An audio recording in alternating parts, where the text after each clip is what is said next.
dear FCG member owners. Whether you are attending the live session or watch the recording later, welcome to episode 4 of our governance webinars. My name is Patrick, currently Chief Governance Officer of Football Club Group.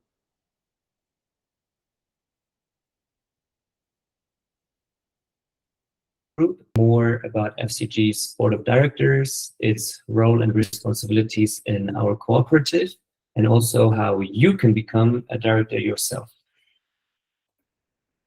We will start with a short recap of governance webinar episode 3, and then start with the essentials for the FCG board of directors in the first half of this presentation. For the second half, we will then cover how you can become a director yourself, therefore explaining the nomination and election procedures. Let's go. In episode 3, we introduced the membership as the primary governing body of Football Club Group. And we learned that each patron member has equal ownership and voting rights, and that the general meeting of members is the highest decision-making body of our cooperative. We then covered the responsibilities with regard to the membership nominating, electing, and overseeing the board of directors. And we also explained how every big decision, such as amendments to the bylaws or mergers and acquisitions, must be approved by the membership. Finally, we also pointed out 2 types of membership meetings, namely regular annual meetings and special meetings. Let's start today's webinar with a slide I included in every governance webinar so far. We already covered the membership up top, so today we will move down 1 level, and what we can see here is that the board of directors is in a strategic role between membership and the day-to-day operations. The board of directors is responsible to manage the goals and expectations of the membership, and then turn this into a short, medium, as well as long-term strategy. It is also responsible for the appointment of and the oversight over the officers, which in turn run the day-to-day operations. So now that you have an overview of where the board of directors is placed in the co-op's hierarchy, let's cover the essentials. Our bylaws state that a full board of directors should be constituted by a number of members that may be familiar if you love football, I guess. Just like on the pitch, we want to nominate 11 team players to represent the co-op. Accounting for the fact that every club starts small, the positions in the starting 11 must not be filled immediately. However, there must be at least 3 directors at any time. The common term set forth in the bylaws are 3 years, and directors may resign at their own will by giving a written notice, or patron members can also remove directors from their position by a majority vote if needed. If, in that case, unexpected vacancies occur, then the remaining directors on the board may appoint a replacement until the next regular annual meeting, where then new directors will be appointed or will be elected by the membership, I should say. With this slide, we have the essentials covered. So let's take a look at one special arrangement for FCG. Although we are a global cooperative, from the beginning, we were always focused on the grassroots nature of football. And football clubs are at the heart of local communities. And of course, we want to capture this hometown pride somehow. And this is why our bylaws mandate that once it is clear which team we are going to own together, one of the directors must qualify as a so-called hometown director. The hometown director should be someone that embraces the team spirit of the local club and should also make sure that we stay true to the values of the local community.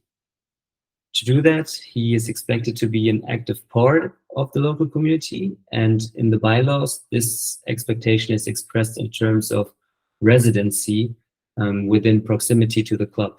But really, it is just about the proven and unbreakable identification with the club. This slide is here to summarize the most important responsibilities of the board of directors. And I think the first 3 points of this slide I already mentioned before. So the strategic role of the board of directors, as well as the appointment and the oversight over the officers. In addition, the board of directors is also responsible for the organization of the regular annual membership meetings, where they also have to present a report of the cooperative's business and financial condition for the most recent fiscal year. All right, half time for the governance webinar. As always, to keep everyone's minds fresh, I want to take a brief pause. And what you can see here is an image of Bayer Leverkusen celebrating their latest win.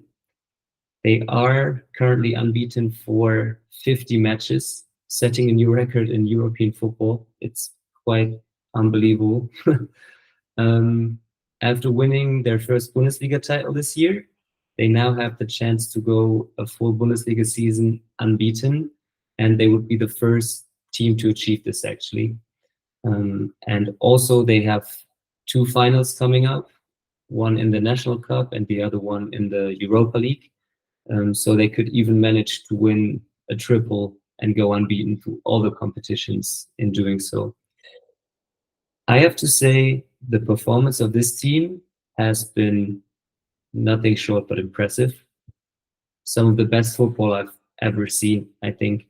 Xabi Alonso, as a coach, made this team play wonderful attacking football, but he also injected just an unbelievable winning mentality with so many last-minute goals, securing the unbeaten run.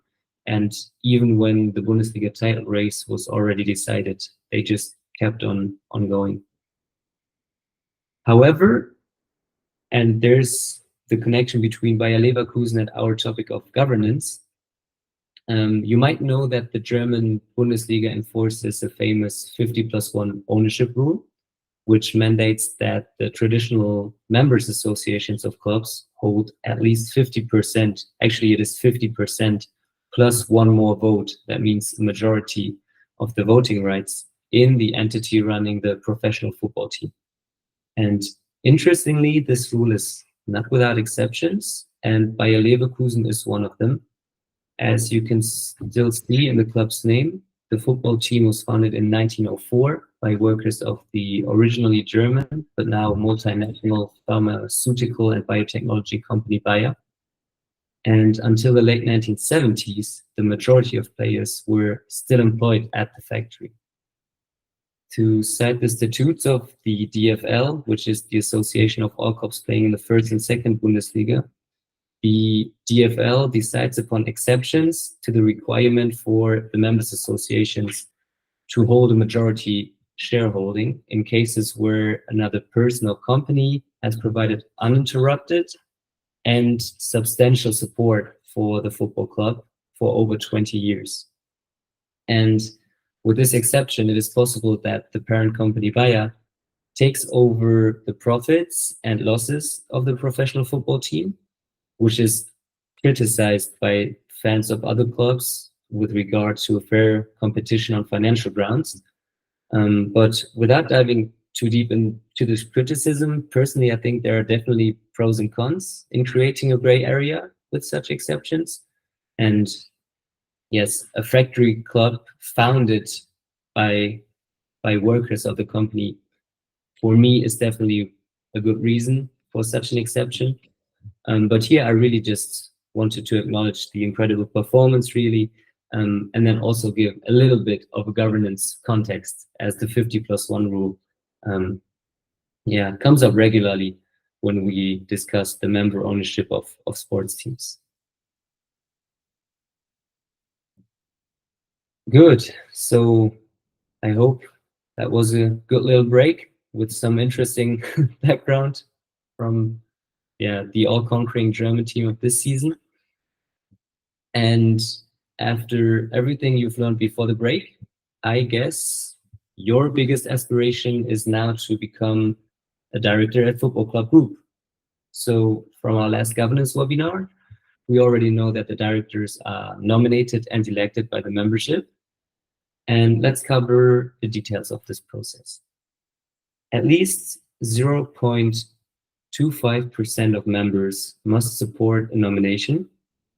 So if we do some quick maths, then that means currently, and as long as we are less than 400 members, members could be nominated by a single other member. As soon as we reach 10,000 members, you would need 25 members supporting a nomination. There is a specific time period when the nominations must be made, which is between 90 and 60 days prior to the annual meeting. And this will, of course, always be announced in due time. The nomination can also include written statements, first from the nominating members, as well as from the nominees themselves. We are also currently working on a simple online form to facilitate these nominations. So let's assume you submitted your nominations, or you even got nominated for a seat on the board of directors yourself. The membership meeting approaches and it's time to vote. Now, there are two possible situations. In the first scenario, the number of nominees is less than or equal to the number of directors to be elected. So, for example, 3 new directors must be elected, and there are 3 or less than 3 nominees. In this case, the vote held will be a majority vote. As you can see in the example ballot on the left, you will vote yes or no for each nominee individually, and every nominee that receives more than half of the votes cast per nominee will then join the board of directors. The situation of having just as many or even less nominees than open positions is, of course, not optimal. So this is a reason why also the nomination step before is very important, so that we hopefully find ourselves in a membership meeting where the number of nominees exceeds the number of directors to be elected. And in this case, the new members of the board of directors would be selected by a plurality vote. This is what you can see on the right. This would mean that you select your favorite nominees up to the number of director positions to be filled and then vote for them. Again, I guess it's easier if we give an example. If we have 3 open positions on the board of directors and 10 nominees, you can select your 3 favorite nominees and vote for them. You can also select only 2, just not more than the number of open positions. All the nominees are then ranked by the number of votes they received, and those with the most votes become members of the board of directors. Don't worry, you don't need to remember all of this. You can always watch the recording, and we will, of course, explain this again whenever we approach an annual membership meeting and have to hold elections.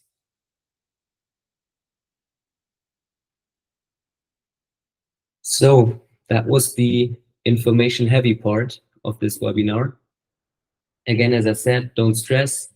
This info will always be available in the recording, and we will also recall the nomination and election procedures when we approach an election.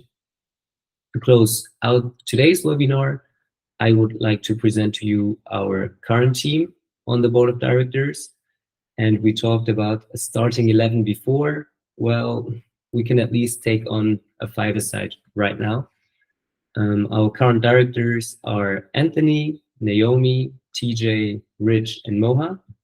And we can also see a nice mix of favorite clubs too. I think there's none of the clubs are mentioned twice. So if you want to if you want to add to this list, then please, yeah, make sure you'll be nominated for the next elections. Yeah, if you run for a director position in the next annual meeting, you will join this amazing group of people. And if you are watching the recording of today's webinar sometime in the future, we might already have a full starting 11 ready to play.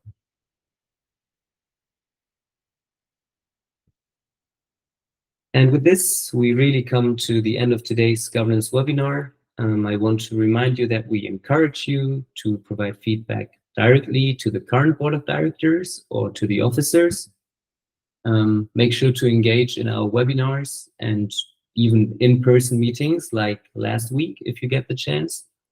Or you can just simply say hi in the member chat, which I believe moves from the website to a WhatsApp community for our earliest members. So yeah, just join, say hello to some fellow member owners. And if you don't want to provide feedback on governance topics, I'd also be happy to simply hear what's happening around your favorite teams or football leagues. For any feedback that you don't want to cover in the upcoming Q&A session, or if you just have feedback after watching the recording, just reach out to Anthony or me. You can see the contact details here. And with that, let's start the Q&A part.